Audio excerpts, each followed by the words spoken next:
Salut, j'espère que tu vas bien. Je suis contente d'être avec toi aujourd'hui dans cette suite des prières et aujourd'hui on va voir ensemble la prière de supplication. Dans Philippiens 4 verset 6, c'est écrit « Ne vous inquiétez de rien, mais en toute chose faites connaître à Dieu vos besoins par des prières et des supplications dans une attitude de reconnaissance ». La prière de supplication, c'est vraiment relié à une demande précise. C'est comme une réclamation insistante de l'intervention de Dieu dans une situation de nos vies. Mais c'est pas seulement question de prière, de demande. Il y a vraiment une question d'attitude qui est présente. Même dans le verset, c'est écrit avec une attitude de reconnaissance. Mais dans de nombreux passages dans la Bible, on remarque vraiment que les personnes qui font ces prières de supplication ont un cœur humble, un cœur vulnérable qui s'épanche devant Dieu. Que ce soit pour un sujet personnel, comme par exemple Anne, qui est stérile et qui va prier avec larmes tout près du tabernacle pour demander un fils et qui va plus tard avoir Samuel, ou alors que ce soit une prière pour un groupe de personnes, par exemple comme Daniel qui est exilé et qui va prier pour son peuple.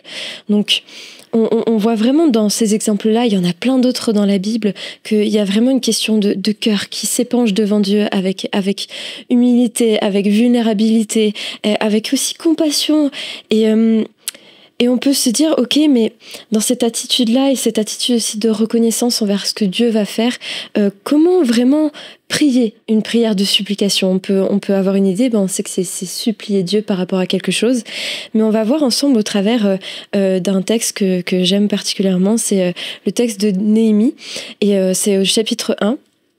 Ça commence avec l'introduction de Néhémie qui parle et puis qui explique en fait que le peuple est exilé et qu'il y a des personnes qui sont revenues de Juda et tout ça dans le pays à Jérusalem et il va demander des nouvelles de comment ça se passe là-bas et c'est écrit au verset 3 ceux qui ont survécu à la captivité et qui vivent dans le district de Juda se trouvent dans une grande misère et dans une situation très humiliante. Il y a des brèches dans les murailles de Jérusalem et les portes ont été détruites par le feu. Donc là en gros c'est la situation et Néhémie il est vraiment ému de cette situation-là parce que son peuple vit dans la misère, dans la tristesse. Les murailles, ça représente la sécurité, ça représente la fierté d'un peuple. Elle est détruite par le feu. Donc il y a vraiment une situation qui est mauvaise, qui est exposée devant ses yeux. Et en fait, Néhémie va prier, une prière de supplication. Et on va voir ensemble 4 étapes qui se dégagent au travers de sa prière. Donc, la première chose qu'on voit, pour la prière de supplication, ça commence par déclarer et reconnaître la suprématie de Dieu. On voit ça, donc Néhémie 1, si tu veux ouvrir ta Bible avec moi, au verset 4 et 5. Lorsque j'entendis ces nouvelles, je m'assis et je me mis à pleurer. Pendant plusieurs jours, je restais abattue, je jeûnais, je priais constamment devant le Dieu du ciel. Je suppliais, « Ah, Éternel, Dieu du ciel, Dieu grand et redoutable, toi qui restes fidèle à ton alliance et qui conserves ta bienveillance à ceux qui t'aiment et qui obéissent à tes commandements. » Donc on voit qu'il parle Dieu du ciel, grand, redoutable, fidèle, qui conserve son alliance. Il y a vraiment une déclaration. C'est sa personne, la personne de Dieu, son autorité et sa volonté qui va faire basculer n'importe quelle situation. Et il demeure maître de nos vies, maître de toutes circonstances à chaque instant. Et c'est pour ça que c'est important de commencer la prière de supplication par reconnaître la suprématie de Dieu sur notre vie et dans toute situation. Et deuxièmement, on voit qu'il y a un moment de confession. Versets 6 à 7. Prête attention à la prière de ton serviteur, que tes yeux soient ouverts pour voir que je suis en prière devant toi en ce moment, jour et nuit, pour intercéder, supplier en faveur de tes serviteurs les Israélites, et pour confesser leurs péchés, car nous avons péché contre toi. Oui, moi et mon peuple, nous avons péché. Nous sommes vraiment coupables devant toi, car nous avons désobéi aux commandements et aux ordonnances de la loi que tu as données à Moïse ton serviteur. régulièrement, quand on lit ces moments de prière, de supplication dans la parole, comme avec Daniel, on voit beaucoup ces moments de repentance, cette démarche de repentance face aux erreurs, à la désobéissance de soit la personne qui prie, ou alors pour un groupe de personnes, comme là c'est pour Israël, pour le peuple qui est parti en exil et qui est revenu. Et troisièmement, on voit un rappel des promesses de Dieu. C'est au verset 8 et 9. Il y a beaucoup de lectures, mais c'est vraiment pour décortiquer la prière de Néhémie. « Souviens-toi, cependant, je te prie, de ces paroles que tu as ordonné à ton serviteur Moïse de prononcer. Lorsque vous serez infidèles, je vous disperserai parmi d'autres peuples. » Donc ça, c'est ce qui leur est arrivé. « Mais si vous revenez à moi pour obéir à mes commandements et les appliquer, alors même si vous vous trouvez éloignés jusqu'aux extrémités de la terre, je vous rassemblerai et je vous ramènerai de là au lieu que j'ai choisi pour y établir ma présence. » Déclarer la parole revient systématiquement dans la prière de supplication qu'on découvre dans la Bible. Il y a vraiment une réclamation. C'est comme une réclamation que Dieu accomplisse sa promesse qu'il a donnée à un moment donné. C'est vraiment avec un cœur transparent et un cœur qui se rappelle ce que Dieu a déjà dit, ce que Dieu a déjà proclamé. Donc on a vu qu'il y a déclarer et reconnaître la suprématie de Dieu.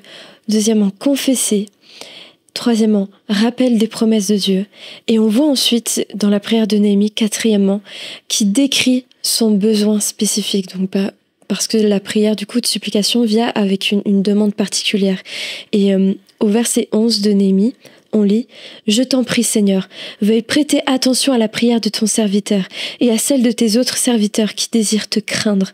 De grâce, fais réussir aujourd'hui la démarche que je vais entreprendre et que cet homme, le roi Artaxercès, m'accueille avec compassion. » Or, à cette époque, j'étais chargée de servir les boissons à la table de l'empereur. Donc Néhémie, il termine sa prière de supplication en décrivant ce besoin. Il a un plan en tête. C'est de pouvoir intervenir auprès de son peuple. C'est de pouvoir demander au roi Artaxerxès de pouvoir retourner là-bas et de pouvoir aider avec toute une équipe à rebâtir les murailles et les portes de Jérusalem. Et c'est important de donner des détails de notre demande quand on prie cette prière de supplication. Oui, Dieu, il connaît nos besoins, il sait déjà d'avance ce qu'on va dire, mais dans le cadre de cette relation qu'on a avec lui, Dieu, il aime particulièrement qu'on puisse verbaliser et décrire vraiment notre demande. Et en même temps, plus notre demande est précise, plus on sera époustouflé quand Dieu va répondre, parce qu'il va répondre de manière précise, lui aussi. Et ça sera juste un beau témoignage et un beau rappel à notre âme que Dieu est là, qui nous écoute et qui répond. Et cette prière de supplication, forcément, elle est faite avec foi et elle fait appel au tréfonds de notre foi, parce que parfois, elle demande de la persévérance. Certains sujets demandent de la persévérance, on va pas avoir de réponse tout de suite, ça va être dans le temps, on va pas forcément voir, donc ça va demander vraiment que notre foi soit mise en action dans ces prières, dans ces moments de garder son cœur reconnaissant, vulnérable devant Dieu, humble, et de garder confiance en Dieu comme un enfant qui demande quelque chose à son père. Comme un peu c'est écrit dans Matthieu 7, « Demandez et vous recevrez, cherchez, vous trouverez, frappez et on vous ouvrira ». Et comme il décrit, si nous, en tant qu'être humain, notre enfant, il nous demande du pain, on va pas lui donner un serpent. Et comme il est dit du coup au verset 11, « Si donc, tout mauvais que vous êtes, vous savez donner de bonnes choses à vos enfants, à combien plus forte raison votre Père Céleste donnera de bonnes choses à ceux qui lui le demandent. » Et la prière de supplication, c'est exactement ça, c'est garder confiance, continuer à demander, à chercher, à frapper. Et Dieu, il est là, il va répondre selon nos besoins, il restaure et il rétablit. Et je veux vraiment terminer juste sur ce moment d'encouragement, que parfois peut-être il y a une prière de supplication que tu fais depuis longtemps, mais continue et persévère, parce que Dieu, il est là et il ne reste pas inactif. Il est là et il agit dans les cœurs. Je te souhaite vraiment une belle journée et un bon moment avec Dieu.